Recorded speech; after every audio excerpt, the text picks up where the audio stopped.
Bismillahirrahmanirrahim. Assalamualaikum warahmatullahi ta'ala wabarakatuh. Alhamdulillahirabbil alamin. Wassalatu wassalamu ala asyrafil anbiya'i wal mursalin wa ala alihi wa sahbihi ajma'in. Amin amin ya rabbal alamin ya. Apa khabar semua ya? Assalamualaikum warahmatullahi ta'ala wabarakatuh. Okey, Alhamdulillah ya, kita bertemu lagi dalam sesi siaran Secangkir Kopi jam 10 Terampilan Bestari. Hari ini hari Sabtu 23 Januari 2021, 10 Jamadil Akhir tahun 1442 Hijrah. Saya mendoakan kalian semua tuan-puan yang menonton rancangan ini supaya sentiasa ya dalam keadaan sihat-sihat, baik-baik saja ya. Okey, saya ingin meraihkan yang dah ada ya di rancangan kami ini, Secangkir Kopi jam 10. Saya Azian Muhammad Isa bersama-sama saya selama 1 jam dalam siaran ini. Jadi terima kasih ya Roham yang muda kerana bersama-sama meluangkan masa ya bersama-sama kami untuk siaran kali ini ya. Dah ada Kak Rohibah juga. Waalaikumsalam warahmatullahi taala wabarakatuh ya. Terima kasih ya. Kepada yang baru saja menonton siaran kami, sudah masuk pun ke musim yang kedua, siri yang kedua, saya mengalu-alukan kedatangan tuan-puan ya. Bagaimana ya agaknya suara saya, harapnya jelas di sana. Okey. Jadi sebelum kita melihat mengupas ya, kita lihat panel kita mengupas topik pada pagi ini, kita mulakan dulu dengan surah Al-Fatihah ya. Bismillah.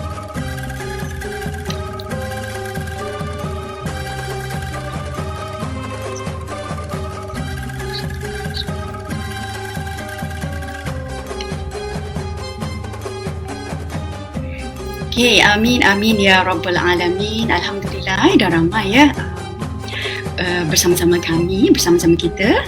Jadi kita terus kepada apakah ya yang akan kita bincangkan pada pagi ini. Dan sebagai mana yang telah diwar-warkan dalam Facebook, dalam platform media sosial yang lain, kali ini Secangkir Kopi jam 10 akan membicarakan tentang satu tajuk yang sangat-sangat menarik, sangat-sangat penting ya untuk penulis, iaitu How to Read as a Writer. Bagaimana membaca sebagai penulis ya. Kata Stephen King ya, if you don't have time to read, you don't have the time or the tools to write. Simple as that ya. Jika kamu tak punya waktu untuk membaca, jangan fikir kamu boleh jadi seorang penulis. Ya, sangat-sangat mudah ya. Maksudnya membaca itu prerequisite ya, satu keperluan untuk kita mendepani ataupun satu tools ya yang seharusnya ada ya pada setiap diri penulis ya. Now, jadi kenapa kita letakkan topik ini? Sebab pada saya, untuk menjadi penulis memang tidak boleh tidak, kita wajib ya. Okey, saya tukar pada harus tu jadi wajib membaca ya. Kerana membaca itu bukan saja untuk kita meluaskan pengetahuan, pengalaman, tetapi juga ia adalah alat untuk mengasah ya kemahiran menulis. Kalau kita tanyalah mana-mana penulis bestseller, penulis mapan, ya penulis yang dah lama berkarya, malah sastrawan negara pun, apabila kita bertanya kepada mereka, apakah rahsia anda menjadi seorang penulis yang berjaya?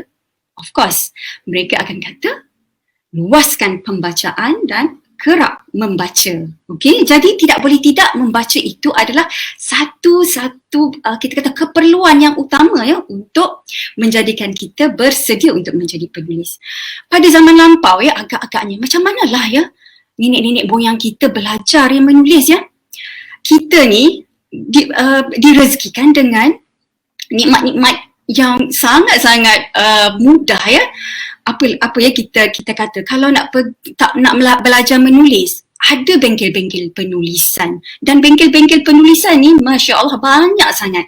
Ada bengkel menulis cerpen, bengkel menulis kisah hidup, Bengkel menulis apa lagi? Puisi, anekdot, ya, drama.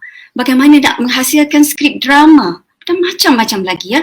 Jadi saya pun terfikir, bagaimana agaknya nenek moyang kita sebelum adanya bengkel, workshop, convention penulisan sekalipun, bagaimana mereka belajar untuk menulis? Jadinya mestilah mereka belajar menulis daripada pembacaan, daripada membaca karya-karya nenek-nenek moyang mereka, ya. Dan saya suka ya untuk quote ya kata-kata Francine Proust dalam bukunya Reading Like a Writer. When a writer reads the work of a great author, she internalizes the author's rhythm, lexicon and style. Yeah. Okay, saya ulang kembali ya. When a writer reads the work of a great author, she internalizes the author's rhythm, lexicon and style. Jadi, membaca ini bukan sekadar untuk mendapatkan maklumat. Membaca sebagai penulis perlu lebih jelas ya. Tekniknya mestilah berbeza daripada sekadar kita membaca untuk mendapatkan pengetahuan ya.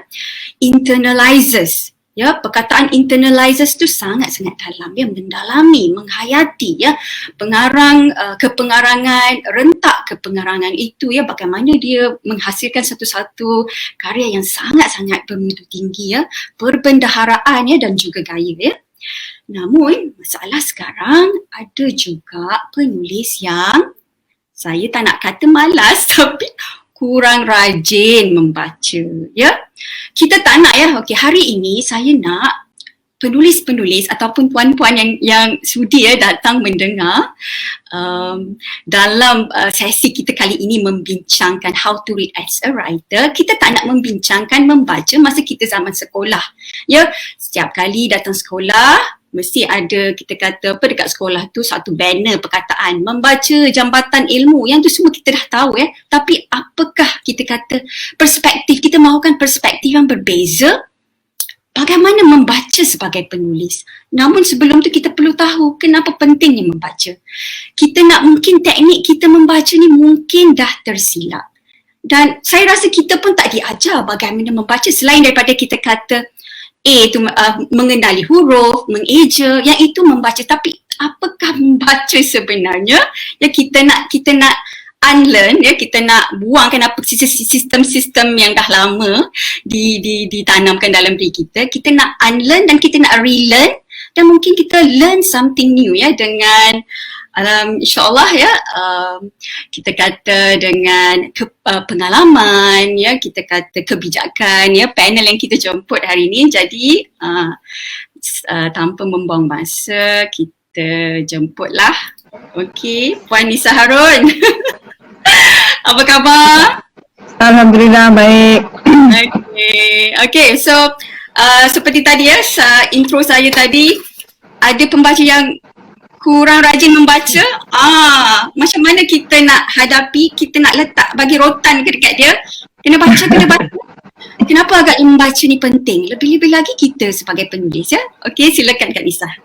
Okey, bismillahirrahmanirrahim. Assalamualaikum warahmatullahi taala wabarakatuh. Terima kasih kepada semua penonton yang setia. Saya fikir dalam musim yang kedua ini, siri yang kedua. Baik. Banyak tadi yang telah disebut oleh Puan Azian ya.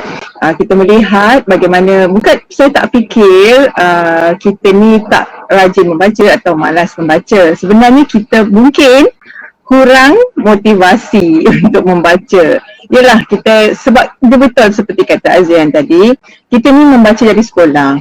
Bila kita membaca dari sekolah, kita ini selalunya berkata membaca itu diasosiasikan dengan sekolah, dengan tugas. Ya, bila dibaca dengan keadaan begitu, kita pun merasakan kalau membaca ni seolah-olah kita melihat membaca tu ialah membaca buku teks, membaca buku rujukan. Jadi saya tak pasti apakah kita ni sebenarnya trauma ke zaman sekolah menyebabkan habis saja sekolah kita terus tak membaca lagi. Kita anggap orang yang membaca tu tengah sambung belajar kot, tengah study ya. Jadi kita macam menganggap membaca itu bukan lagi satu aktiviti santai. membaca ialah tugas. Dia jadi tugas. Jadi macam berat sangat, jadi stres membaca itu. Sebenarnya tak. Membaca sepatutnya satu aktiviti yang melegakan, meringankan. Saya kalau stres, saya cari buku. Saya kalau ada tiba-tibalah berasa tak selesa dalam satu majlis ataupun saya seorang je dekat situ yang saya tak kenal orang lain, dalam handbag saya sentiasa ada buku. Jadi saya akan bawa buku dan ada kalau tak buku nota, buku bacaan. Saya dulu-dululah pada zaman kita kena pergi bank beratur, tak ada ambil nombor kan. Saya memang ada buku atau majalah dalam handbag. Saya akan sentiasa ada ruang untuk membaca. Tengah traffic light jalan jam merah pun kalau saya memandu, sebelah saya ada majalah, ada satu ruangan yang saya boleh habiskan. Bukanlah membaca sambil memandu, tak. Ketika kereta itu berhenti. Jadi sebab ialah pergi KL, jalan selalu jam kan, memang dia punya berhenti dia tu memang tak bergerak, langsung melekat orang cakap. Jadi memang sudah menjadi amalan dan ia satu rutin yang boleh dibentuk. Ingat kan 2 minggu lepas kita sebut tentang rutin dan habit kan. Jadi dah jadi habit, dah jadi kebiasaan saya sebab dia adalah rutin yang telah dibina daripada kecil. Mungkin kadang-kadang keadaan keluarga kita menyebabkan kita terbentuk sebagai pembaca. Kita dah tak tahu nak buat apa lagi, kita bacalah. Mungkin dulu-dulu cabaran nak membaca tu tidak seperti sekarang. Berbeza ya, sekarang ini kita ni banyak sangat distraction, banyak sangat benda yang mengganggu kita daripada kita membaca. Jadi kita ni pun rasa membaca itu menjadi satu tugas yang berat dan kalau tak ada exam, tak study. Tak ada exam, tak membaca. Dia dah jadi asosiasi macam tu. Jadi kita kena unlearn, kita kena ubah perspektif itu. Kalau betul nak jadi penulis, membaca itu satu amalan yang wajib. Memang setiap harilah mesti membaca. Pilihan apa yang kita nak baca, yang ini insyaAllah kita cuba kupas dalam segmen perbincangan kita pada hari ini. Kadang-kadang kita membaca, tapi kita membaca cara yang tak berapa tepat, tak sesuai dengan kita sebagai penulis. Sebab nak jadi penulis kan, berminat nak jadi penulis, atau sekurang-kurangnya jadilah pembaca yang berkualiti. Kita perlukan pembacaan yang berkualiti ini. Kalau tak pasti macam mana, kita ada kumpulan ya di Malaysia ni, dia panggil Goodreads Malaysia. Goodreads Malaysia. Goodreads ni macam social media juga, tapi ahli dia semua pembaca. Ya, kalau kritik buku, budak sekarang kata kau-kau lah. Memang dia tak setuju. Suka. Dia memang tak ada sugarcoat dia, tentang apa yang dikatakan tentang buku itu. Kalau mereka kata buku ni bagus, memanglah buku tu bagus. Kalau mereka kata buku ini ada banyak lagi yang perlu digunakan dan bukan. Begitu. Jadi kumpulan Goodreads ini sangat aktif memperkatakan buku. Jadi kalau misalnya para penulis semua ataupun calon-calon penulis wajarlah masuk ke dalam laman Goodreads Malaysia ya. Okey, itu satu. Tadi disebut tentang membaca, kita dah banyak sangat mutiara kata tentang membaca ini sampai hilang makna. Di sekolah kan mutiara kata tentang membaca itu terlalu banyak, kita ditaburkan merata-rata di sekolah sampai kita hilang makna. Kita dah tak ada makna lah perkataan membaca itu, hilang kan. Jadi kita kena kembali melihat apakah sebenarnya arti membaca yang disebut sebagai Iqra dalam Al-Quran, yang disebut sebagai wahyu pertama, dan macam-macam retorik lagi kita sebut. Tapi orang tak juga membaca dengan betul, orang tidak juga membaca pun memang ramai.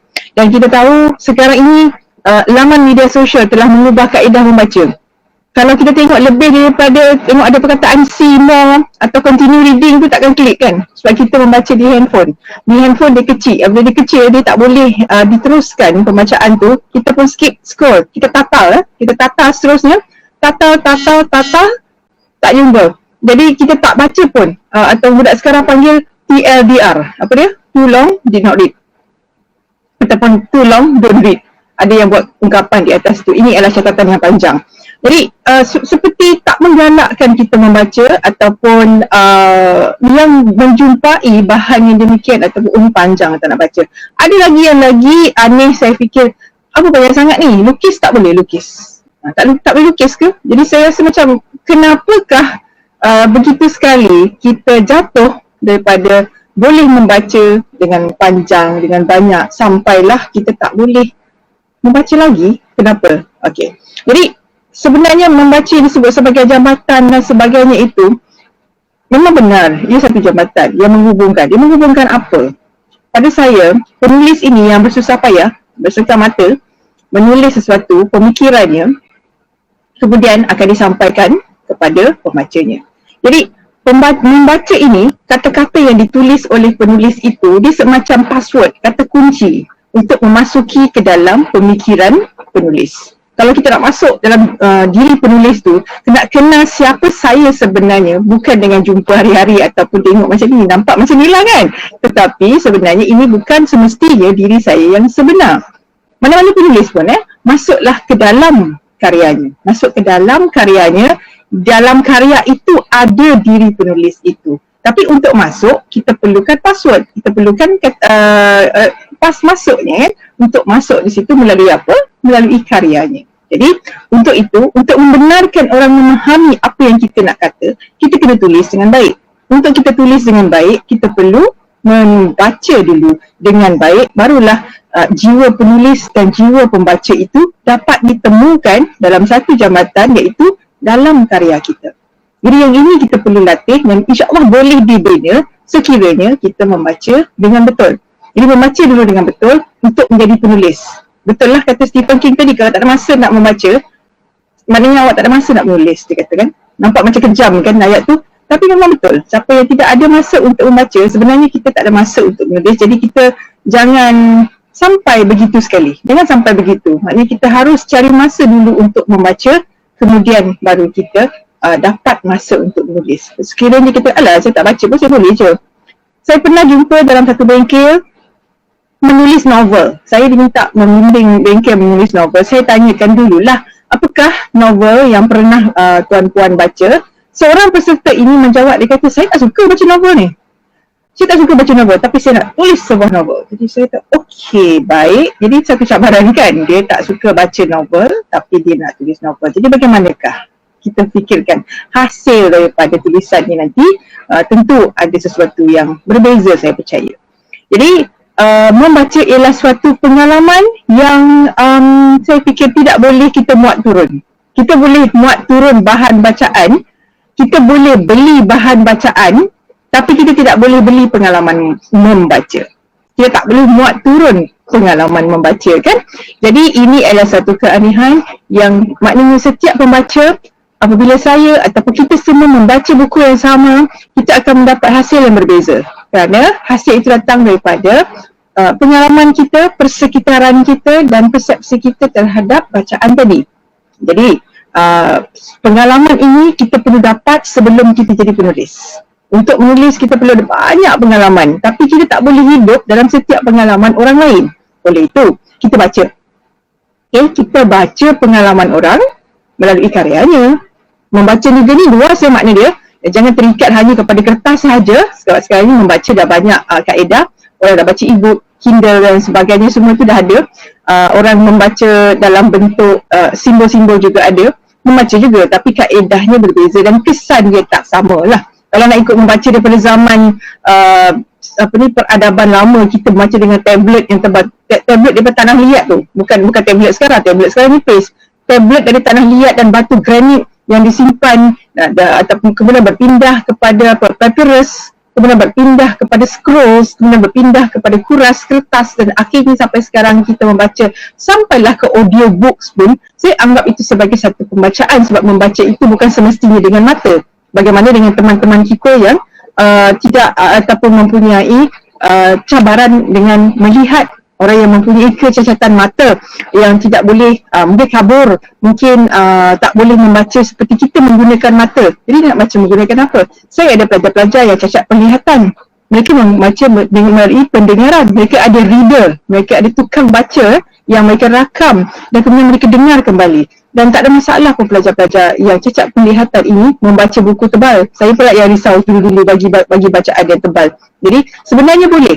Jadi apa saja kaedah, sekarang ini tidak ada pilihan sebenarnya kita kata, oh saya tak boleh baca lah. Tak boleh membaca di podcast, sangat banyak bahan yang boleh kita dengar yang dibacakan orang. Kalau tak boleh sangat nak membaca pun, boleh dengan cara begitu. Jadi cari ruang, cari dan saya cuma mohon supaya tolonglah jangan jadi penulis jika kita tidak ada masa untuk membaca.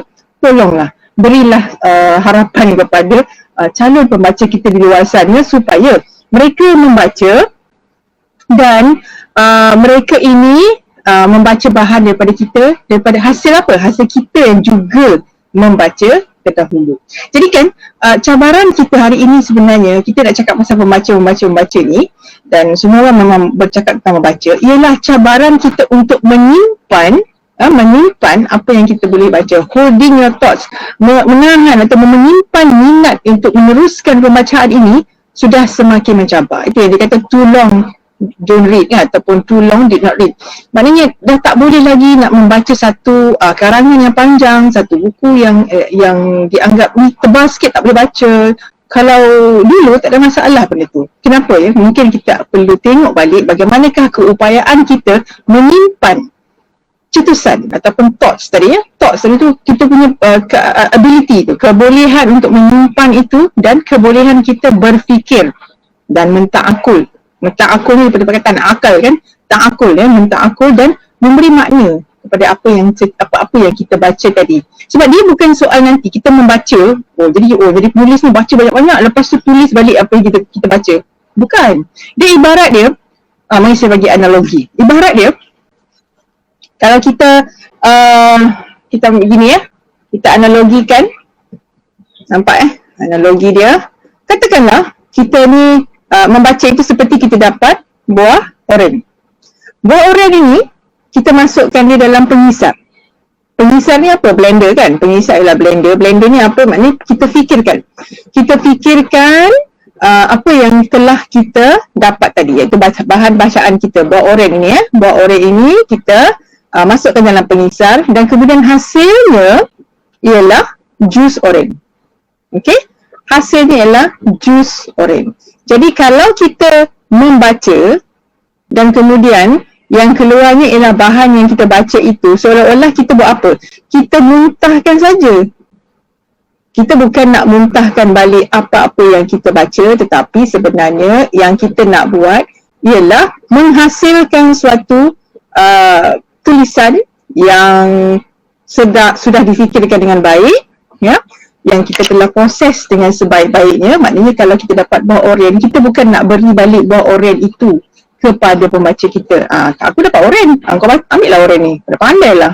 Bukan macam tu. Kita sebagai penulis memproses, kita memproses buah oren tadi supaya dia menjadi jus oren yang sebaik-baiknya. Jadi untuk mendapat jus oren yang baik, datang daripada mana? Tentulah daripada buah oren terpilih, buah oren yang berkualiti. Dan kita pilih buah yang berkenaan supaya kita nak dapatkan hasil yang baik. Kalaulah buah oren itu busuk ataupun tidak berkualiti, boleh tak kita bayangkan hasil tadi? Jadi begitulah, kita memilih bahan bacaan yang terbaik. Sebab apa? Sebab masa kita terhad. Kita bukan ada banyak sangat masa nak baca semua benda. Kita harus pilih bahan bacaan kita. Kita pilih untuk kita jadikan sesuatu yang lebih baik. Kita ni penulis kan? Penulis ni kerja dia apa? Dia akan proses semua yang dia dapat daripada pengalaman, pembacaan, pemerhatian. Dia mesti seorang pemerhati yang baik. Observer. Dia observe, dia pandang dan dia proses. Ini apa? Jadi kemudiannya hasilnya apa? Barulah hasil tadi berguna kepada pembaca yang berikutnya. Kalau tak suka orang, kita tukar, ambil tepung. Jadi kalau kita dapat tepung yang berkualiti, takkan kita nak bagi tepung juga pada orang? Bukan, itu sedekah nama dia. Yang penting ialah kita ambil tepung itu sebagai penulis, kita proses. Jadi apa? Jadi kek. Paling tidak pun jadi jemput-jemput buat sarapan pagi ni kan. Jadi sekurang-kurangnya ada hasil yang kita berikan. Walaupun mungkin dapat bahan yang tak berkualiti, tapi di tangan seorang penulis yang baik, hasil dia akan jadi baik juga. Kerana kita menghidupkan sistem, kita panggil sistem filter, sistem penapisan, kita filter. Kalau bahan itu tak elok, katalah bahan terbuang, orang dah buang, kita ambil, mungkin kita boleh jadikan satu craft daripada barang-barang terbuang. Jadi kalau dia kreatif, dia boleh ambil bahan itu. Maknanya dia dapat sisihkan yang tak bagus, dia tinggalkan yang bagus saja. Dia ambil yang itu, kemudian dia boleh gunakan untuk dalam karya dia, tapi dia ambil yang elok sahaja. Jadi kitalah yang memilih bahan bacaan terbaik, untuk kita manfaatkan. Ingat yang kita nak beri ini ialah kepada pembaca, dan kita nak kalaulah dikatakan ini sebagai jariah yang berpanjangan. Maknanya kalau lepas kita tak ada lagi di dunia, buku kita yang akan berkata-kata bagi pihak kita. Jadi bayangkan apakah yang kita tinggalkan untuk pembaca kita. Mungkin itu cetusan awal dulu Yan untuk program kita pagi ni ya. Okay, right. Terima kasih banyak Kak Nisa atas penerangan ya yang sangat bagus ya.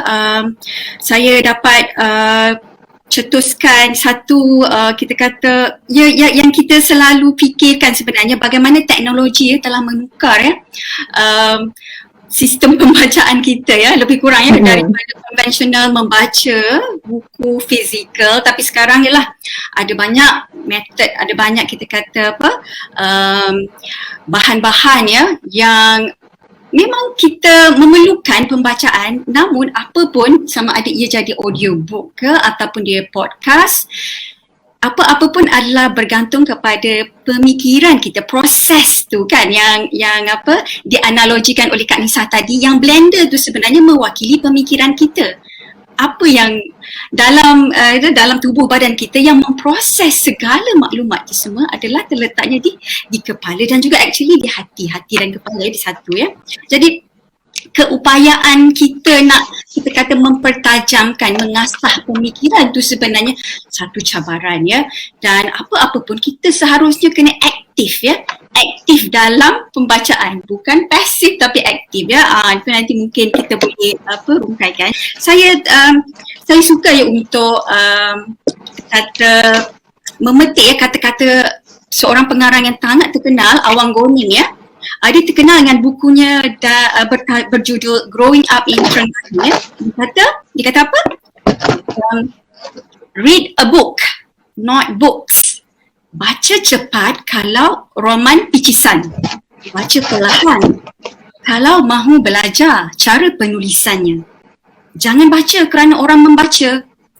Baca kerana suka membaca. Dan secara amnya, baca apa yang menyukakan, tapi bukan yang merosakkan.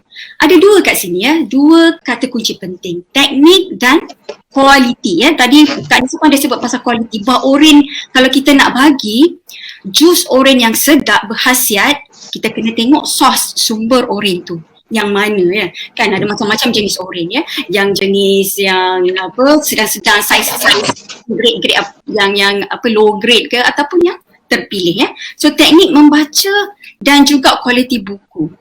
So mungkin ada teknik-teknik yang kita nak unlearn tadi, kita dah apa yang ditanamkan selama ni kita dah nak slowly kita nak buang, kita nak tadah benda yang baru ni Kak Nisa. Teknik-teknik dalam pembacaan dan juga kualiti ya. So kita jemputlah Kak Nisa kembali. Baik. Ya betul. Saya pun sangat suka apabila Tuan Awang Goning memberi respon kepada saya punya iklan acah lah untuk program secangkir kopi kita ni.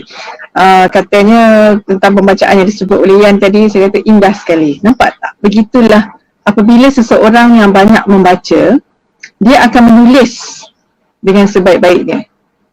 Saya bukan nak kata saya hebat sangat dalam melihat orang lain, tetapi kan sebenarnya kita boleh melihat kadar pembacaan seseorang itu berdasarkan pilihan kata-kata dia, berdasarkan cara dia menulis. Kita tahu sebenarnya orang ini banyak membacakah ataupun perlu membaca lagi ataupun perlu menambah kualiti bahan bacaannya. Ya, saya selalu perhatikan kadang-kadang orang yang dia rasa dia kadang-kadang dia jumpa penulis, dia akan excited, dia akan seronok kan, dia kata oh saya kan begini-gini, dia akan bercerita. Jadi apabila dia bercerita itu, kita akan nampak sebenarnya di manakah tahap bacaan dia. Saya bukan menilai, mengatakan merendah-rendahkan orang ni, tidak. Kita dapat menerka jenis bacaan apakah yang dia suka baca, dan kita akan lihat sebenarnya orang macam ni dia baca apa. Ya, itu saja. Dan ini sebenarnya memberikan pribadi. Kalaupun pada hari ini kita membaca tapi kita tidak menulis, tak apa, tak ada masalah, tak jadi penulis pun. Biarlah yang nak jadi penulis tu menuliskan. Tetapi yang apakah apakah yang terjadi kepada diri kita apabila kita membaca bahan-bahan yang kita pilih tadi? Dia membentuk peribadi kita. Dia memberikan kita nilai, value yang berbeza dengan orang yang membaca bahan bacaan yang lain atau dengan yang langsung tidak membaca. Mungkin dia dapat daripada sumber lain bukan melalui pembacaan kan. Jadi kita tak boleh nafikan ada orang tidak membaca tapi dia sangat kaya dengan pengalaman. Memang ada orang yang sangat kaya dengan pengalaman tapi dia membaca hidup dengan cara yang demikian, bukan melalui pembacaan. Okey, ada banyak kaedah untuk mendapatkan kekayaan jiwa begitu. Tapi kalau kita ni tak mampu nak mengalami semua ini, kita membaca.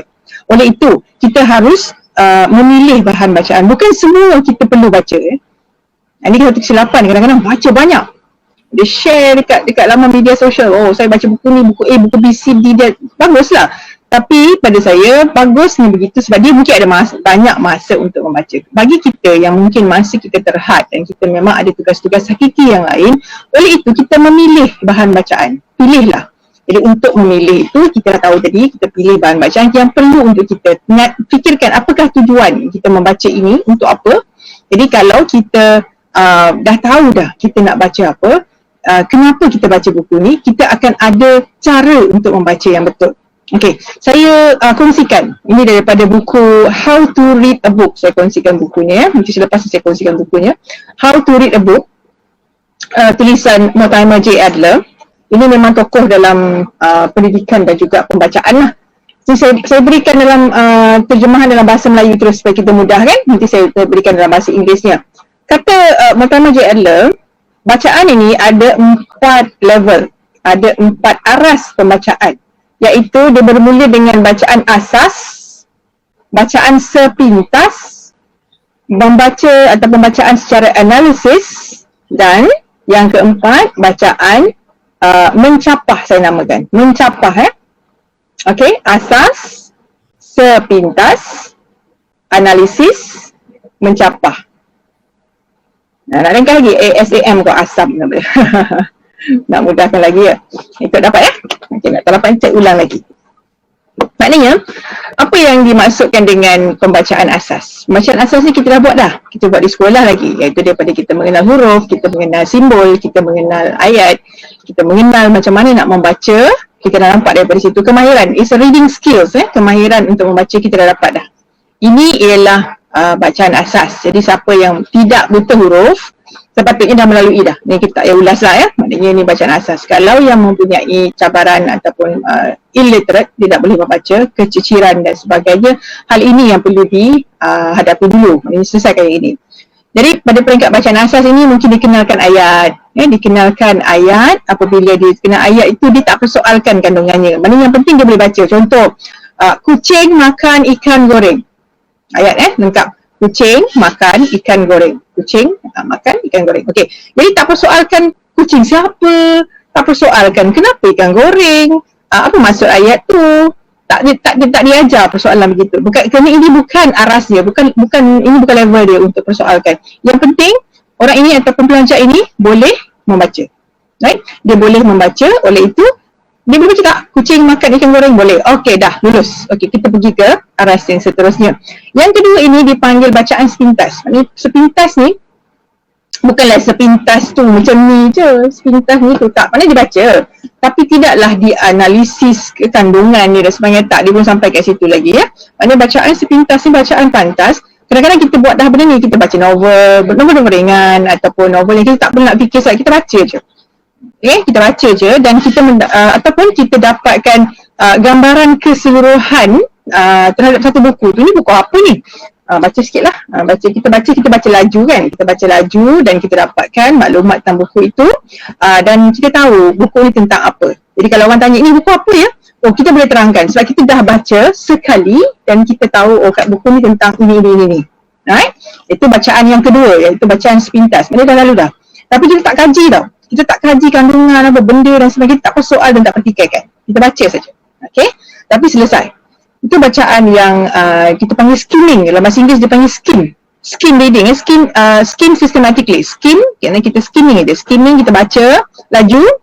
Kalau ada yang mempelajari teknik speed reading, sini dia aplikasi dia baca laju. Dia baca laju tapi bukan dia nak mendalami apa yang dia baca. Tapi dia faham. yang dia baca itu. Yang pertama tadi adalah asas ataupun elementary, asas. Yang kedua ni ialah sepintas ataupun bacaan pantas. Okey, bacaan pantas ni nama dia skimming. Now, yang ketiga ini ialah kita panggil bacaan analisis, ya, maknanya baca secara analytical. Okey, analytical maknanya dia baca secara mendalam. Kalau yang tadi kan, yang sepintas tadi dia macam baca cepat. Dia macam seolah-olah ada time frame. Dia nak mesti selesaikan dalam tempoh-tempoh tertentu kan. Tapi yang ini tak. Yang ini dia baca perlahan, dia relax. Dia relax, dia baca, dia ambil masa, dia buat nota. Mungkin dekat tepi tu, kalau buku sendiri kan, kita letak dekat tepi, dekat jidarnya. Jidar tu, jidar, margin, dekat tepi tu dia akan ada nota dekat tepi tu. Catatan dia dekat situ, digariskan. Saya teringat cara sastrawan negara A. Samad Said membaca. Saya pernah tengok dalam satu video yang dia share dan dia pun pernah cerita. Dia kata dia membaca, dia beli buku dua. Sentiasa beli buku dua. Kalau dia suka buku tu memang dua. Satu untuk disimpan di perpustakaan, yang tu dia tak usik. Satu lagi untuk dia baca dan dia akan garis, dia akan tanda. Nampak tak? Dia beli tau. Bukan dia buat macam tu pada buku perpustakaan. Yang ni saya tak suka, tak setuju. Kalau orang pinjam buku perpustakaan, lepas tu conteng, garis. Dah buat point kan, garis. Dah lah garis, bukan pakai pensel, pakai pen lagi. Yang ni saya tak setuju. Sangat-sangat tolong kalau nak membuat catatan pada buku perpustakaan, buat salinan dulu, buat nota atas salinan, bukan pada buku perpustakaan, kan itu bukan buku kita. Kalau nak beli buku tu suka hatilah nak conteng macam mana pun. Buat buku sendiri kan, kita akan buat nota-nota ya. Jadi di sini ini penting. Ini sebagai penulis kena lihat yang ini. Maknanya kita baca secara analytical ini, kita baca secara mendalam. Kita tak tergesa-gesa. Kita bertanya, timbulkan persoalan. Tadi kucing makan ikan goreng. Masa dia tanya, kucing siapa ni? Okay. Ikan goreng, kenapa dia makan ikan goreng? Dia rasa kucing makan makanan kucing ke dan sebagainya kan? Kenapa kucing makan ikan goreng? Adakah dia mencuri ikan ini? Atau ada orang yang bagi dia makan ikan goreng sebab kucing biasa-biasa takkan makan ikan goreng? Okey, nampak tak? Kita dah mula persoalkan. Patutkah dia makan ikan goreng? Jadi persoalan-persoalan timbul ketika kita membaca dalam peringkat yang ketiga yang dipanggil analisis ni. Ataupun analytical reading ya, analytical reading. Jadi macam Pak Samad tadi, dia baca, dia garis, dia tanda, dan pen dia warna-warna Pak Samad. Pak Samad membaca ada pen biru, ada pen merah. Pak Samad tak kurang daripada 3 warna pen dia. Mesti ada tanda, dia garis-garis. Dan saya pernah lagi sekali Pak Samad membaca buku Pablo Neruda. Pablo Neruda ni penyair dari Amerika Selatan. Dia menulis dalam bahasa Sepanyol, kata silap saya. Jadi Pak Samad baca versi Sepanyol. Saya kata, Pak Samad faham ke bahasa yang ditulis oleh penyair ini? Dia kata kalau saya baca untuk yang faham, saya akan baca karya terjemahannya. Saya bukan baca untuk faham kandungan, saya nak dengar bunyinya. Jadi dia kata Pablo Neruda menulis dalam bahasa itu, saya nak dengar bunyi rentak, nampak tak tadi? Rhythm, lexicon ni kata Francine Prose tadi yang disebut oleh tadi kan. Once rhythm, lexicon, and dia nak tengok style. Ini sebab dia membaca. Dia membaca sebab dia nak mendapatkan bagaimanakah penulis lain. Sebab baiknya penulis yang lebih hebat daripada kita. Kita study orang lain ni, kita study macam mana dia dapatkan bahan-bahan itu. Dia kata saya nak dengar bunyi kerana puisi ialah tentang bunyi, rentak, ritma. Kalau puisi tidak ada rentak, dia bukan puisi yang baik, dia tak cantik. Sama juga dengan kita menulis. Kenapa kita membaca orang sesetengah penulis tu bacaan ayat dia sedap, dia kata sedap lah ayat dia, sedap lah ayat awak, macam mana awak tulis kan? Kenapa sedap tu? Istilah dia bukan sedap. Sebenarnya kita tertarik dengan ayat yang ditulis. Kerana dia ada ritma, ada rentak. Tak adalah ayat dia sepesen, dia kan sama je ayat dia. Setiap ayat tu panjangnya semua 10 kata. 10. Jadi tak ada rima, dan tidak ada ritma, tidak ada rhythm, tidak ada rentak. Ayat mesti ada rentak. Setiap kata-kata dia mesti ada rentak dia. Jadi yang ini yang kita study. Analyze. Tengok benda ni. Kita analyze benda ni. Jadi ada buku yang kita baca sepintas je. Ini kita pilih lah. Ada buku kita baca sepintas. Ada buku kita baca, memang kita baca berkali-kali. Kita nak tengok dia punya style dan sebagainya. Ini yang dikatakan oleh Francis Bacon. Francis Bacon kata, some books are to be tasted. Okay, some books are to be tasted. Others to be swallowed. Some few to be chewed. and digested. Maknanya apa? Some books have to be tasted. Ada buku kita rasa je, untuk rasa je, rasa jamah je jamah. Okay, kita jamah je. Others to be swallowed, kita kena telan. Kita tak suka kita kena telan. Ini mungkin bacaan buku wajib tu. Okay, some few dan yang lain tu, some few to be chewed and digested, untuk dikunyah dan dihadam. Jadi buku mana yang kita pilih untuk kita buat? Kita nak rasa ke, kita nak jamah je ke, kita nak telan, ataupun kita nak kunyah dan kita nak hadam buku-buku ini. Okey, jadi benda ni kita akan tengok yang ketiga, itu analytical. Ingat ya, yang pertama tadi asas, sepintas, analisis. Sekarang kita tengok yang keempat. Okey, tadi dah tengok kan? Okey, saya ulang balik kan. Jadi kita dah tengok dah yang asas, kita tengok yang sepintas, kita tengok bacaan analisis, dah tengok tadi, kita dah buat dah sebenarnya pun, kita nama je kita tak tahu. Sekarang kita tengok yang keempat, iaitu kita tengok macam manakah yang dimaksudkan bacaan mencapah. Mencapah ni saya yang bagi nama. Mencapah. Kan dia mencapah tahu, mencapah maknanya berkembang. Berkembang daripada satu buku, dia berkembang menjadi buku-buku yang lain. Bacaan mencapah ini dalam bahasa Inggeris dia yang digunakan oleh Mortimer J. Adler, ni bukunya. Kalau siapa ada kesempatan carilah buku ni kat Kino, ada kot. How to Read a Book. Okay, How to Read a Book oleh Mortimer J. Adler. Okay, baca buku ni. Okay, baca buku ni, dalam ini dikembangkan empat-empat yang saya cerita tadi, dikembangkan dalam buku ini. Nampak dah tebal bukunya. Oh, okay. Buku ni dah lama saya beli, tahun berapa ya? Tahun 2007 lagi, sebab saya suka buku-buku macam ni. Dan saya ada satu rak buku, saya punya perpustakaan, ada rak buku yang saya namakan buku tentang buku. Books on Books. Ini satu minat saya suka mengumpul buku tentang buku, buku tentang membaca, buku tentang bacaan. Saya ada satu koleksi tentang itu. Memang kalau dapat, memang ada duit je saya akan beli yang itu dulu saya utamakan. Yang lain tu kita dah baca kan, yang ni susah nak dapat. Ilmu-ilmu macam ni ya. Okey, jadi kan yang keempat, okey dah dapat 3 tadi. Yang keempat, bacaan mencapah ini dalam buku ini disebut sebagai syntopical. Syntopical, ejaan dia SYNTOPICAL. Okey? Okey, yang boleh tolong type. Syntopical, SYNTOPICAL, syntopical. Okey? Syntopical reading. Apakah maksud syntopical reading ini, ataupun daripada perkataan syntopic ya? Syntopic maksudnya kalau dalam sains ni, dalam bio lah biasanya, dia sebenarnya satu ability, satu cara, satu kaedah. Satu spesies itu dia exist, dia coexist, dia hidup bersama-sama, tanpa mengganggu spesies yang lain. Ini maksud syntopic tadi. Maknanya dia sekali dia tumbuh pokok lah, kata pokok. Pokok ni tumbuh sebelah dia pokok B. Pokok B ni tumbuh tak ada masalah. Dia tak ganggu pun. Ada pokok kan dia macam parasite ya, dia akan makan pokok lain ke, dia menumpang pokok lain ke, tak. Dia tumbuh sekali-sekali sama-sama, tapi dia tumbuh hidup sama, dia pun hidup juga, tapi dia tak ganggu. Dia tak ganggu pokok yang lain ataupun spesies yang lain. Dia tidak saling mengancam lah, maknanya dia tidak mengancam spesies yang lain. Okey, itu dari segi sains dia. Jadi syntopical reading ni maknanya buku yang banyak, kita membaca buku yang banyak tentang satu topik. Ini kita buat sebenarnya kalau siapa yang buat research. Kalau kita buat research, kita mencari satu analisis yang tak ada jawapan dalam mana-mana buku. Dalam mana-mana buku tak ada jawapan. Jadi kita perlu baca 5 buah buku contohnya. 5 buah buku untuk kita dapatkan satu conclusion.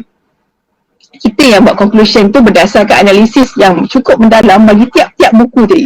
Kalau tadi yang first tadi tu analytical tu satu buku je kan, yang nombor 3 tadi tu. Yang ini ialah kita mendapatkan betul bacaan tu. Jadi kita dapatkan satu conclusion, kita dapatkan satu rumusan, ya, kita dapatkan satu rumusan berdasarkan bahan bacaan yang pelbagai tentang topik yang sama.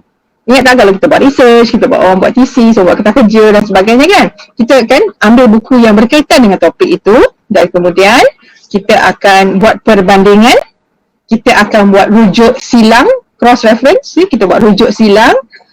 Dan kita buat analisis daripada setiap bahan yang kita baca itu dan kita dapatkan satu rumusan. Ini bacaan yang lebih mendalam, ada kaedah dia juga. Ini tengoklah macam mana nota dia punya ada buku nota lain, ada file yang berbeza kan. Ini berbezalah.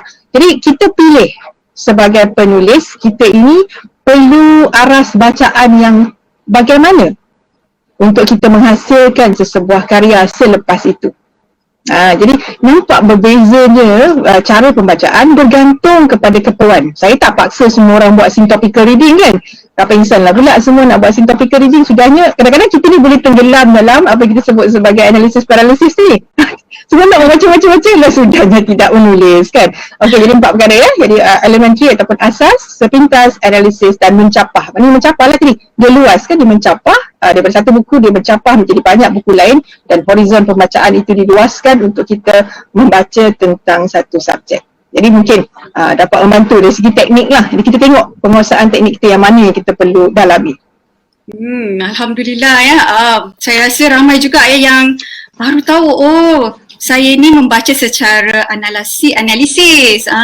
Ya, bila kita dah tahu satu demi satu ya apa yang Kak Nisa bagi tahu ya, 4 levels of reading ya, and it is a very good tool ya, a very helpful tool for a writer ya untuk mengaplikasi ya level-level of reading. Kita ambil satu kita kata ada audience ya, puan Cik Mini Saleh, dia tanya kita satu soalan yang saya rasa menarik. Sebagai penulis, bagaimana nak jumpa gaya penulisan tersendiri apabila dah baca buku penulis-penulis lain ya? Kak Nisa boleh? Mungkin saya boleh kaitkan jawapan ini terus kepada kita punya perkembangan tajuk sebab cantik sekali soalan ini, sesuai pula dengan yang saya nak terangkan selepas ini ya. Terima kasih Mimi yang bertanya soalan. Okey, saya teruskan ya. Okey, ya. Baik, untuk apabila kita dah banyak membaca tadi kan, kita dah banyak membaca, tentunya ada pengaruh. InsyaAllah kami bercadang nak buat tajuk pengaruh pembacaan, bagaimana kita mengelak ataupun mengambil pengaruh itu dalam karya, dalam topik yang akan datang kot. Kita tak pastilah minggu depan ke minggu 21 ke atau dan sebagainya, tapi kita ada berbincang tentang topik ni. Tapi saya nak katakan secara ringkas di sini, apabila kita membaca, memang secara asasnya kita akan terikut-ikut dengan gaya penulis lain. Itu biasa. Okay, itu biasa dan kita pun dah jadi, sama ada kita mabuk sebab kita banyak sangat kita baca nak ikut mana ni. Kan tiba-tiba semua baca buku Nisa Harun, dia lepas ni dia keluar jadi penulis, bunyi dia sama je macam Nisa Harun kan. Yang ni saya tak nak jadi macam tu lah. Saya tak suka, dalam bengkel saya pun saya tak nak melahirkan klon saya. Ada penulis dia nak orang ni sebagai peserta dia mestilah menulis seolah-olah seperti itu.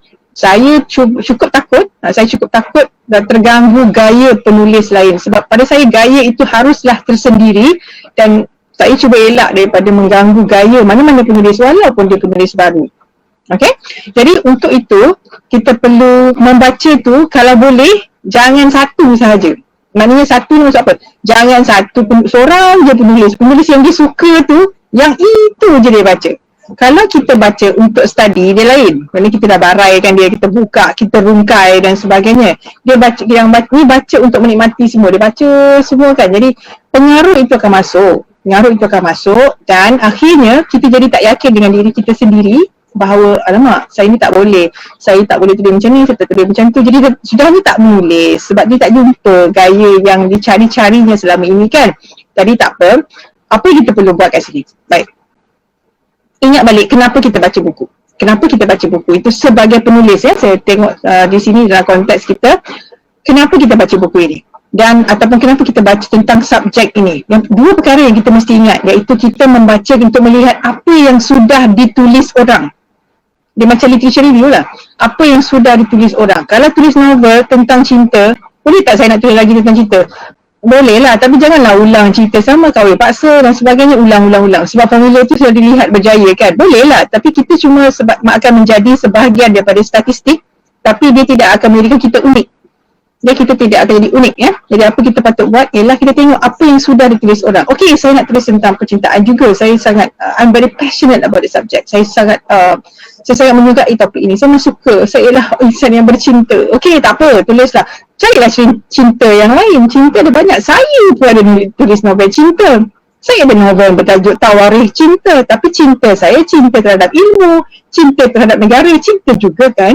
Saya ada tulis sebuah novel yang memang romantis kata orang lah. Saya tak tahu. Tajuk dia Lentera Mustika. Lentera Mustika, kisah Mustika dengan Emir Johan. Yang semua orang nak tahu Emir Johan tu macam mana. Sebab Emir Johan ni saya gambarkan sebagai lelaki yang romantis. Nah, Saya tak adalah macam tu kan. Tapi saya telah melihat dan menghasilkan sebuah novel yang tapi yang nak dia cinta dalam itu ialah cinta terhadap budaya. Terhadap budaya yang diselipkan tentang elemen percintaan antara suami isteri. Saya ada tulis juga. Tapi kita cari kelainan. Orang dah tulis tentang ini, tapi cinta terhadap pantun dan sebagainya tak ada orang buat. Jadi saya buat yang itu. Jadi apa yang kita boleh tulis? Jadi dua perkara kan? Jadi maknanya apa yang sudah ditulis orang dan apa yang kita boleh isi. Apa yang kita boleh masuk supaya dia berbeza daripada orang lain walaupun topiknya masih topik yang sama, ialah cinta tiga segi bukan cinta unik. Cinta tiga segi ini sudah bermula daripada zaman Habil dan Qabil, daripada zaman Nabi Adam lagi dah ada cinta tiga segi. Jadi mana ada original ni kan. Jadi kita yang original ni ialah olahan yang baru. Olahan baru inilah yang kita nak buat. Okey, daripada pembacaan tadi kita tahu material kita tahu bahan kita baca. Jadi kemudian yang penting ada dua. Mesti membaca dengan enjoy. Kita mesti menikmati ya. Kalau kita baca dengan penuh marah-marah, hatred, aku kena baca buku ni, kenapa aku nak baca buku ni. Marah-marah dia tak boleh, dia akan jadi dia menolak lah. Dia memantul balik, dia baca tak masuk. Kita mesti menikmati bahan itu. Dan ya, kita baca sebagai penulis ni kita rungkai. Okey. Jadi di situ nanti kita akan jumpa. Saya sangat setuju yang dikatakan oleh Francis Prose tadi. Buku tu saya ada. Memang itu antara buku tentang buku yang saya baca juga ketika peringkat awal dulu menulis kan. Kita baca buku orang lain dalam bidang yang sama ialah untuk mencari rhythm, untuk mencari leksikon. Leksikon ni kata-kata, pilihan kata-kata, leksikon. Lepas tu kalau kajian tentang bahasa kita panggil lexicology, kamus lexicology. Style, gaya, kita tengok gaya dia. Dan macam ni ke dia buat, macam ni ke ayat yang disusun. Kita tengok gaya dia, rhythm dia. Dan untuk mengelakkan kita menulis seperti itu, kita hendaklah membaca bahan itu. Katakanlah saya sedang menulis cerpen pada waktu ini, katakanlah dalam tempoh seminggu dua ni saya beri masa untuk saya untuk tulis sebuah cerpen contohnya. Pada ni, masa seminggu dua ni saya elakkan diri saya daripada membaca cerpen orang lain. Pada waktu ini. Saya dah baca dah, sebelum ni dah baca cerpen orang lain. Tapi ketika itu saya bukan sedang menulis cerpen. Dia mengelakkan pengaruh. Okay? Ketika ini mungkin saya baca buku bukan fiksyen. Okay? Saya mungkin membaca buku biografi ke. Saya membaca saya baca komik ke. Saya baca manga ke. Saya bacalah. Baca yang itu. Untuk mengelakkan pengaruh cara dan gaya tulisan daripada penulis yang sedang saya baca tadi masuk ke dalam tulisan saya. Walaupun kadang-kadang dia masuk juga, kita tak perasan. Subconscious kan yang kita baca tu masuk dalam fikiran kita. Okey, tak apa. Jadi kalau termasuk tu kita dah tengok balik, nanti kita ada proses penyuntingan kan. Kita sunting balik, macam ayat orang tadi kita masuk balik. Tukar. Okey, jadi itu mungkin kita tengok dari bagaimana kita melihat dari aspek teknik, gaya. Jadi membaca dia ada banyak lagi lah kita nak pecahkan dalam tempoh yang terhad ini. Tak mungkin nak tunjukkan semua kan. Membaca fiksyen lain, membaca bukan fiksyen lain. Ni share sikit lah. Membaca bukan fiksyen, dia jangan dah baca seperti baca novel. Sebab membaca buku bukan fiksyen, kita baca depan, kita baca belakang sekali dapatkan conclusion, lepas tu kita baca masuk ke tengah balik semula mencari jawapan dia. Jangan baca, saya kena baca ikut 1, 2, 3, 4, kenapa? Dalam bacaan bukan fiksyen, bukannya ada unsur suspense, ini bukan novel. Nak baca mengikut sekuen kan, dia tak ada unsur sebab akibat. Okay, kita kena pandai memilih dan cara membaca untuk kita lihat bahawa membaca itu ada pelbagai kaedah, sesuaikan dengan keperluan kita.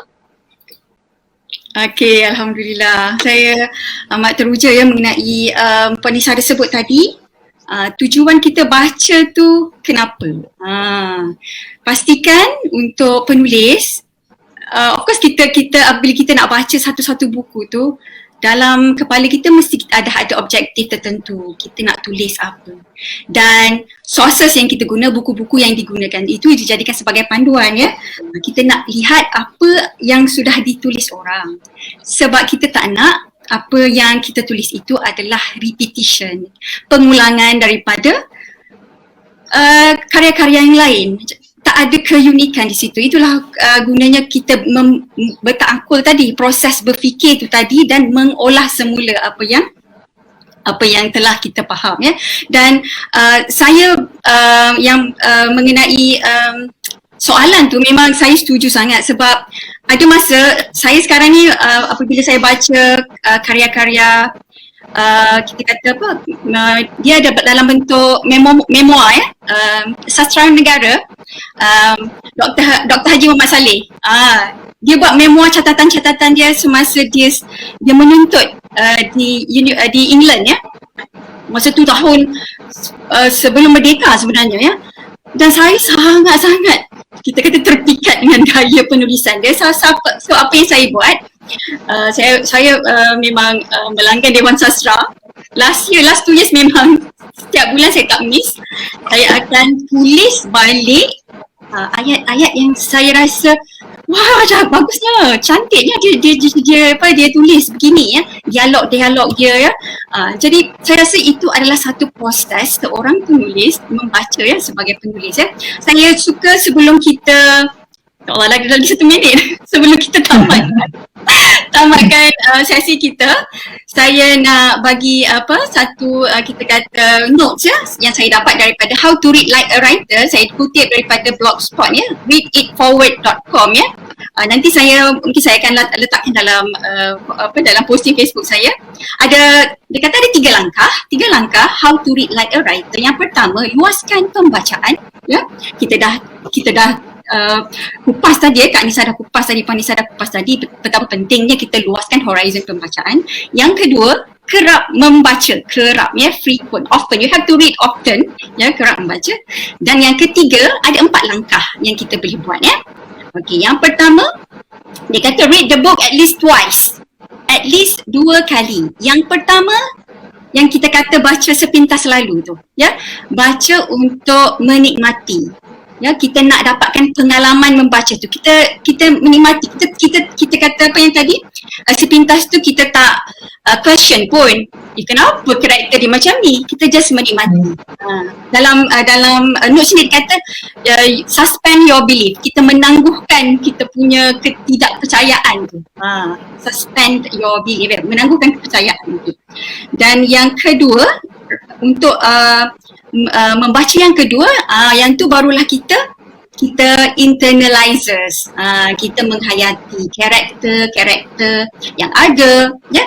Macam mana ya author ni boleh buat something yang magical, yang cantik, yang tersusun. Okay, itu pertama ya, langkah pertama, read the book at least twice. Yang kedua, find the magic word. Apa-apa magic words, perkataan yang satu mungkin perkataan itu kita tak faham, kita tunjuk kamu. Satu lagi yang menggugah perasaan. Itu yang kita kata that stir your emotion ya.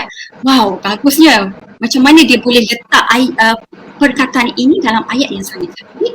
Yang ketiga, examine the dialogue ya. Sekiranya ia adalah karya fiction, kita lihat kenapa dialog dia ni macam natural je ya. Kadang-kadang kita baca dialog ni macam tak sesuai, orang perempuan, katalah orang yang dialog itu adalah daripada karakter wanita, rasanya wanita tak sebut macam ni, ini ayat-ayat orang lelaki je, kita boleh actually question tau. Tapi karya yang bagus, yang kita berminat, kita rasa macam teruja sebab ya Allah, bagusnya, natural sangat dibuat dialog tu kan. Dan yang keempat, analyze the characters ya. Analyze the characters ni, okay, watak-watak, karakter-karakter yang katalah protagonis ni, hero ni, kenapa dibuat sampai kita suka sangat, jatuh cinta dengan hero ni. Ataupun kalau antagonis, kita rasa ya Allah marahnya kan, macam berdendam sampai berdendam ya, macam mana dia boleh wujudkan. Itu mungkin langkah-langkah yang kita boleh ambil ya.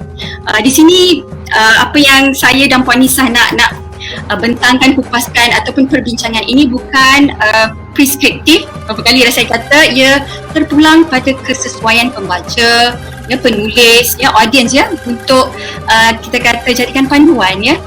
Mungkin sebelum ini kita tertanya-tanya sebab calon penulis, saya rasa they are crave ya. Kita kata crave ni dia macam mengidam satu panduan ya Allah, macam mana betul tak apa yang aku buat ni, betul ke menulis ni macam ni, sebab kita di era yang kita kata kita bukan dalam satu sistem universiti, ada silibus-silibus dia tersendiri, semuanya kita buat sendiri kan. Writing is a lonely journey, so kita crave for the guidelines. Dan yang kedua, kita crave for the validation, pengabsahan pun.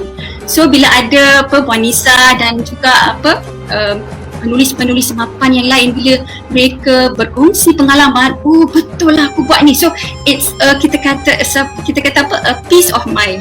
Yes, you are in the right track. Macam saya lah ni. Okay, Kak Nisa ada apa nak tambah? Mungkin. Okey, saya fikir sampai sini dulu lah ya kita punya pertemuan. Nanti ada beberapa soalan saya nampak di situ tapi saya fikir tak sempat kita nak jawab semua. InsyaAllah kalau ada keperluan kita sambung untuk topik ini. Mana tahu nak buat reading as a writer part 2 ke, saya pun tak pasti lagi tengok macam mana. InsyaAllah saya cuba jawab. Mana tak sempat di sini saya akan cuba komen dalam laman komen nanti, dalam komen saya akan jawab ya. Saya rasa sampai sini dulu lah kita berehat. Terima kasih kepada semua pendengar. Maaf kalau tak dapat nak jawab semua. Saya cuba kami cuba untuk memberikan supaya kita tampil sebagai wanita terampil bestari. Daripada Secawan Kopi Jam 10, kita berehat sampai di sini. Alright, okay, terima kasih Puan Nisa, terima kasih banyak-banyak ya. Ya Allah, saya sangat-sangat terharu ya dengan komen-komen yang ada ya, ramai yang mencatat nota, mengolahnya kembali dalam bentuk komen yang saya rasa wow, bagus ni, kalah moderator, bagus. Saya suka ya, ia semua proses belajar, proses untuk kita belajar untuk jadi lebih baik insya-Allah ya. Jadi mungkin boleh minggu lepas kita bercakap mengenai azam. Jadi saya rasa ini satu peluang yang baik untuk masukkan bahan-bahan pembacaan dalam azam penulis kita ya. Dia sangat cantik ya insya-Allah ya. So apa yang baik datangnya daripada Allah Subhanahu Wa Taala, segala kekilafan ya, segala kekurangan itu datangnya daripada diri saya sendiri. Jadi kita akhiri majlis kita dengan tasbih kifarah dan surah Al-Nas.